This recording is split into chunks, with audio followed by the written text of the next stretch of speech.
Well, for more on this, we're now joined by Ajayi-Kadiri. He's the Director General of the Manufacturers Association of Nigeria, otherwise known as MAN. Thank you so much for being on Newsnight. Thank you for having me. I mean, we heard you earlier in that report by Franco Malape. You did express optimism about how this will be different because Nigeria is not short on policies and launch of events such as this. But where are you driving that from particularly, and how does this change manufacturing in Nigeria, particularly when it comes to value addition? Okay, thank you. I think you can tell how something will go or is likely to go when you trace the beginning.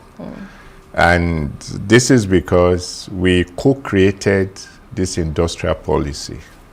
Right. The Minister of State, the Minister of Industry, Trade and Investment was specific about engaging us in the process of creating that policy, I would like to say, because we had a wide range of stakeholders, not only the Manufacturers Association of Nigeria, but other development partners and agencies of government. So it was interministerial in its determination. And what we have also done that is different in this one is that it is matched by an implementation plan, which shows clear timelines, who is supposed to do what, when, and more importantly, how success will look like from the beginning.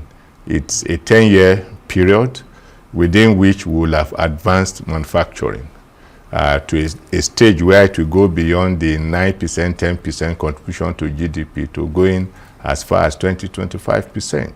So it's an interministerially determined policy. And we have also seen that there's an industrial revolution work group which the Honorable Minister earlier on created, which has given fillip to our confidence and has shown that we can have a structure that is all-embracing, that can contribute to the success of it. I think this is basically the difference from what we used to have. That's interesting, and it's good to know that you're quite optimistic that this will be different from previous ones, because that really was the fundamental question. How different will this be from the previous ones? But I mean, there were conversations around global competitiveness and the need to redefine Nigeria's place in the industrial revolution, you know, that you talk about. Which sectors do you think will actually drive this industrial revolution? Which Nigeria seems to have missed, though, but which sectors will drive it in a realistic manner? I think manufacturing is key. And what the policy has set out is to actually identify what we mean by the industrial sector. Right. We highlighted manufacturing, oil and gas, construction, and mining, which means that the primary focus of government will be directing attention to those sectors. The incentives, the drivers, the requirements for finance, the requirements for infrastructure, and what is needed to promote its integration into the global economy. So we would see that the manufacturing sector was given primacy of place in that, and we look to leveraging on existing bilateral and multilateral agreements to be able to drive this. We, for instance, know that the food and beverage sector in the country has been a promising one, because, you know, they say that one must eat. And so it is important that we take advantage of our population, and also the fact that Nigeria is a blessed country.